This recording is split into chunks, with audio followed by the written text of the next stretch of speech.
Have you ever felt like a fragile leaf, crushed by the weight of unbearable pain and suffering, all because of something you knew nothing about? Has the agony of being exploited and abused due to your innocence left you feeling shattered, like a mirror broken into 1,000 pieces? Have you ever felt like you're drowning in a sea of despair with no lifeline in sight, and the thought of ending it all seemed like the only way to escape the torment? If so, then this story will rip your heart wide open, as it exposes the devastating consequences of being taken advantage of and abused due to your lack of knowledge. It's a story that will leave you breathless, tearful, and hopefully more determined than ever to rise above the ashes. The digital clock on her nightstand blinked 7:43 p.m. as Sarah unlocked her apartment door, the weight of the day's events pressing heavily on her shoulders. The city lights outside her window cast long shadows across the room, mirroring the turmoil in her mind. Her heels clicked softly against the wooden floor as she moved through the space, each step echoing the finality of the decision she had made, a choice that now seemed to haunt her every thought. "Sarah, why can't you just let go?" His voice echoed in her mind, replaying their afternoon argument. She could almost hear the frustration creeping into his tone. "It's just sex. Everyone does it." As she dropped her bag on the dining table, the memory of their heated exchange replayed vividly. "No, Michael," she had replied firmly, though her voice trembled slightly. "This is about respect, commitment, and staying true to myself." Her chest tightened with every recollection, each memory another nail in the coffin of their relationship. Despite the pain, despite the loneliness threatening to consume her, she knew she had made the right choice. Yet, the ache in her heart told a different story, one of longing and love unspoken. Her phone buzzed on the counter, but she ignored it, knowing it was probably him again. The thought of picking up the call sent a wave of anxiety through her body. What could he possibly say now? How could words mend what had been broken by actions and expectations? A sudden jolt of electricity coursed through the building, causing every light in the apartment to flicker violently before plunging the room into darkness. Sarah froze mid-step, her hand instinctively reaching for the wall as her eyes adjusted to the abrupt change. The hum of the refrigerator ceased, leaving only the distant rumble of thunder outside to fill the silence. Before she could process what was happening, a second surge hit, this time stronger, sending sparks flying from the outlets and causing the temperature in the room to rise alarmingly fast. The heat. Sarah gasped aloud, panic gripping her throat as sweat began to bead on her forehead. "I need to get out of here." She dashed toward the bathroom, her footsteps echoing urgently on the tiled floor. Reaching the sanctuary, she fumbled with the shower controls, turning the cold water on full blast. As the icy spray hit her skin, she exhaled sharply, finally some relief. Stepping under the torrent, she allowed herself a moment of peace, whispering to herself, "Just breathe. Sarah, you're okay." In that moment, surrounded by the rhythmic patter of water against tile, Sarah found a fleeting sense of peace. The world outside her bathroom disappeared, replaced by the simple comfort of solitude and the cleansing power of water. Here, beneath the steady stream, she could pretend the day's burdens didn't exist, that the choices weighing on her heart weren't as heavy as they seemed. Her phone buzzed again, interrupting her brief reprieve. "Not now, Michael," she muttered, wrapping herself in a damp towel instead. This peaceful interlude was too precious to disrupt, even for him. As she emerged from the bathroom, enveloped in a soft robe, the dim glow of her apartment's emergency lights revealed the scattered remnants of her hurried departure from work. Clothes lay crumpled on the living room floor, where she'd thrown them earlier, documents spilled across the dining table, and her phone sat accusingly on the counter, its screen dark but pulsing faintly with the memory of his call. "Maybe I should listen to the voicemail," she whispered, her thumb hovering over the button. But then she shook her head firmly. No, not yet. Moving mechanically through the motions of drying her hair and slipping into fresh clothes, each action performed on autopilot while her mind remained trapped in the labyrinth of emotions swirling within. Her fingers brushed against the fabric of her favorite t-shirt, a gift from him. As she pulled it over her head, the familiar scent of laundry detergent mixed with faint traces of his cologne brought a lump to her throat. "Why does this have to be so hard?" she murmured aloud, sinking onto the edge of her bed. "Why does loving someone mean having to choose between my principles and my happiness?" Her phone vibrated again in her hand, the screen lighting up with his name once more. Taking a deep breath, she finally pressed the answer button, bracing for whatever awaited on the other end. "Sarah?" His voice came through clearly, though laced with vulnerability. "Are you there?" "Yes," she replied softly, her heart thudding erratically in her chest. "What do you want, Michael?" "I miss you," he admitted quietly. "Let's meet at the pub down the road. We can talk over drinks and shooya." "Please?"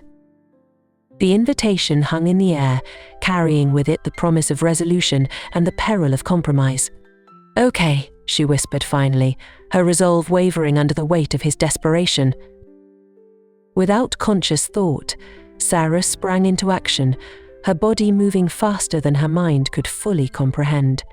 "Jeans, check. T-shirt, check. Hat, check," she muttered as she dressed, each item chosen with care. Her movements became increasingly frenetic as adrenaline coursed through her veins. Keys, purse, phone, she checked off mentally, racing against an invisible clock that ticked ever closer to the moment of truth. The streetlights cast long shadows across the pavement as Sarah turned the corner, her footsteps quickening with each meter that brought her closer to the familiar neon sign of the pub. The warm breeze carried the scent of grilled meat from nearby food stalls, mingling with the faint aroma of rain-soaked asphalt. "Almost there," she whispered, her heart pounding wildly in her chest.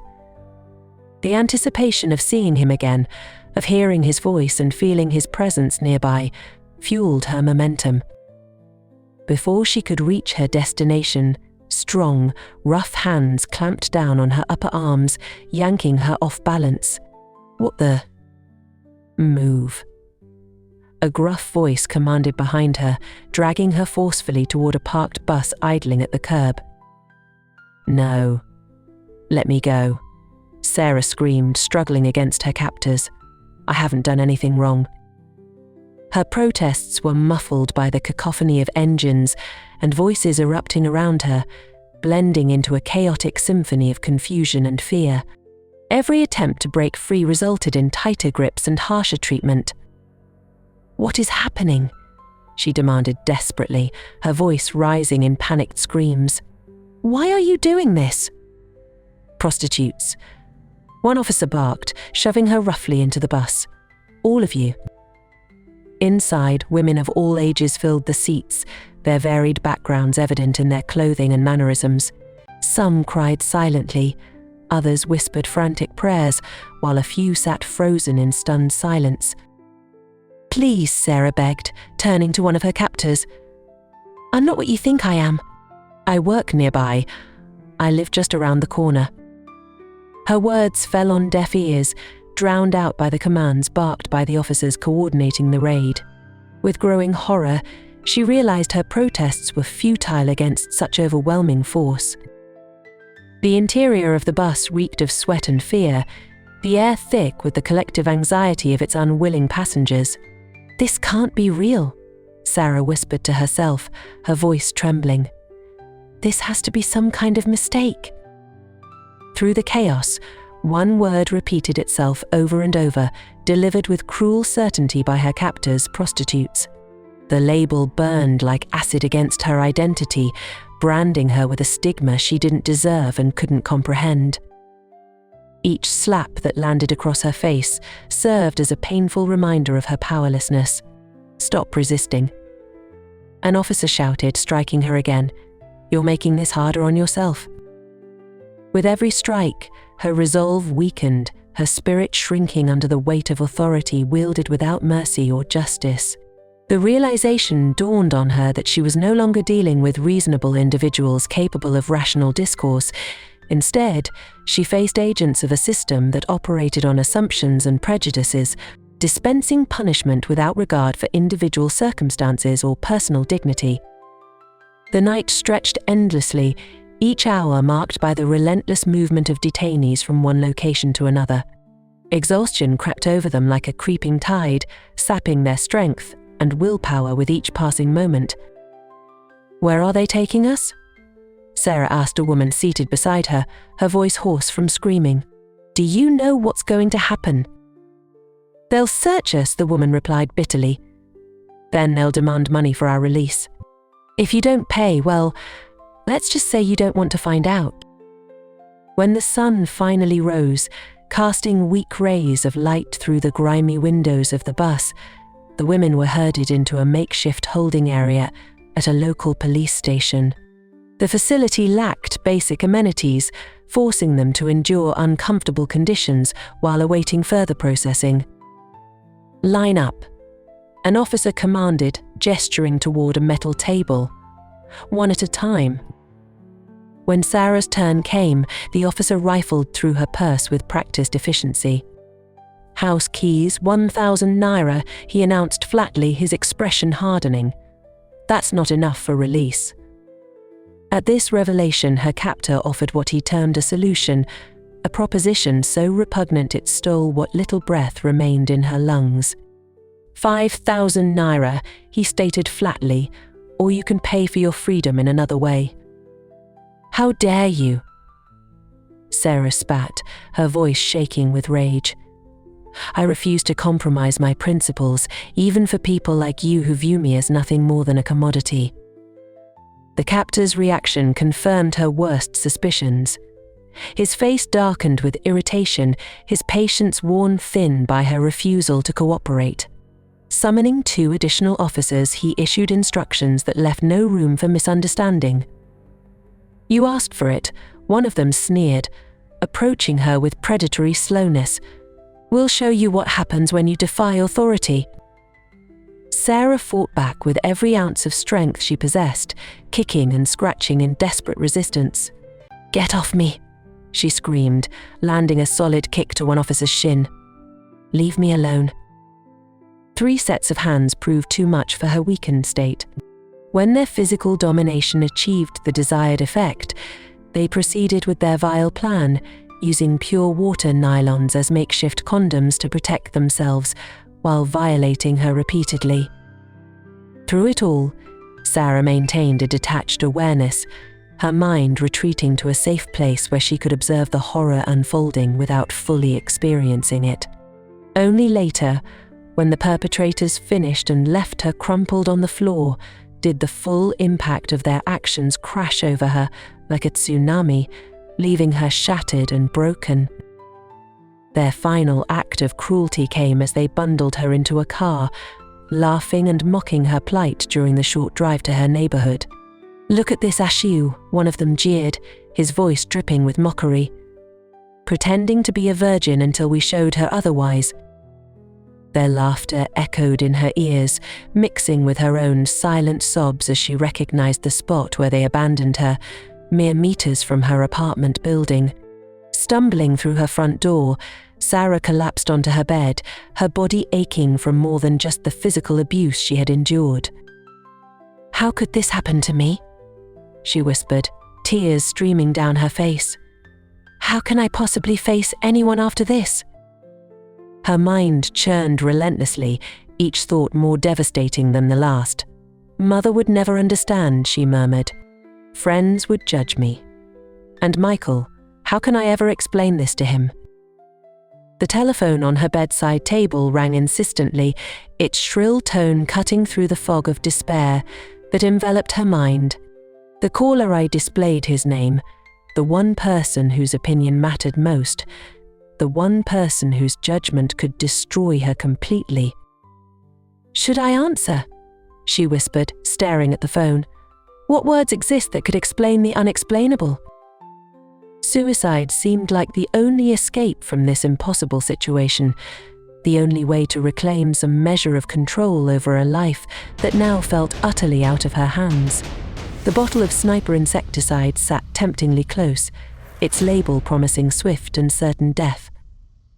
She whispered, her trembling hand pausing inches from the surface. What choice do I really have?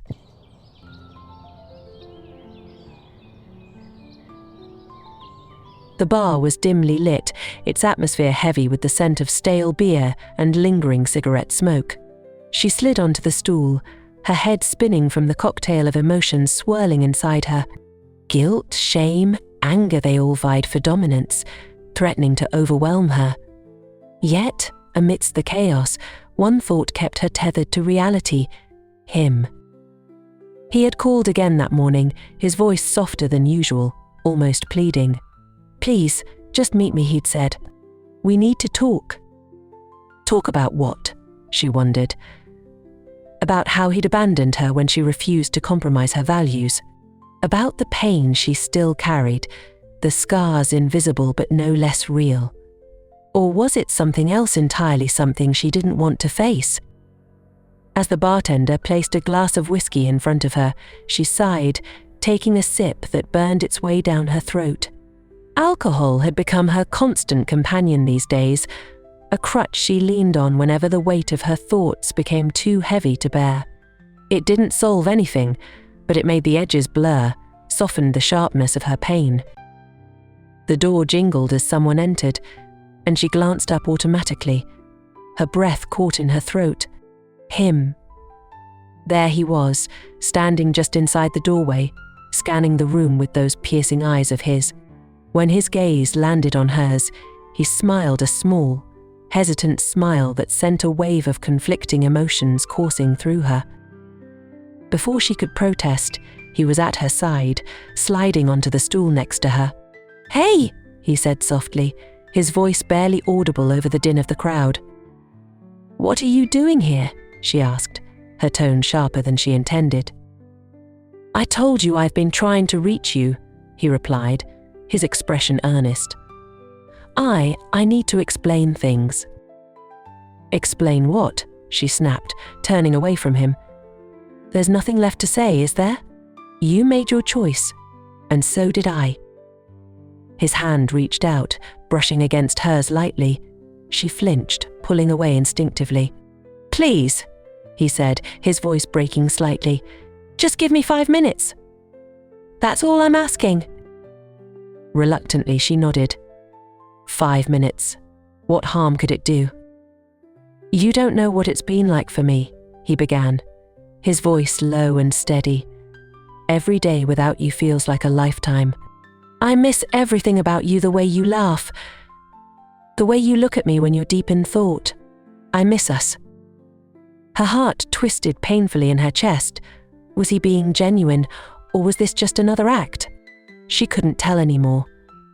"And what about before?" she asked, her voice trembling. "When you pushed me away because I wouldn't do what you wanted. Did you miss me then?" He winced, as if her words had struck a nerve. That was a mistake, he admitted, running a hand through his hair. "I was wrong to pressure you, wrong to make you feel like you weren't enough. I should have respected your boundaries, respected you. But I was selfish.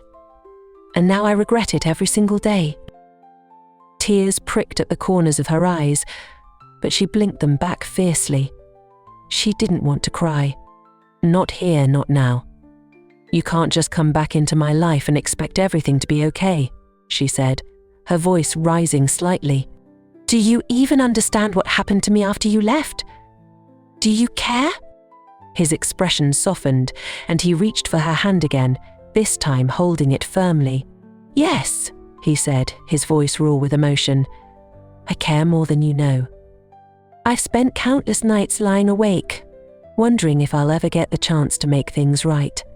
If I'll ever earn your forgiveness." For a moment they sat in silence, the weight of his words hanging heavily between them.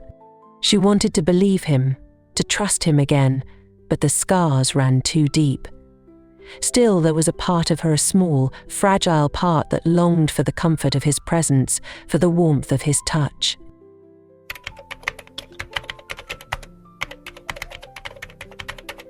Over the next few weeks, their interactions grew more frequent. At first, it was casual, running into each other at the same bars, exchanging pleasantries, sharing drinks. Then, slowly, the barriers between them began to crumble. He listened to her stories, laughed at her jokes, and offered words of encouragement when she felt like giving up. Their conversations delved deeper, touching on topics they hadn't discussed since before everything fell apart. He spoke of his regrets, of how much he missed her, of how empty his life felt without her. And though she tried to remain guarded, his persistence wore her down. By the end of the second week, she found herself opening up to him in ways she hadn't dared to before. One evening, as they sat in a quiet cafe, she confided in him about the nightmares that plagued her sleep. "It's like I can't escape it," she admitted, her voice trembling. "Every time I close my eyes, I see their faces, hear their voices. I feel broken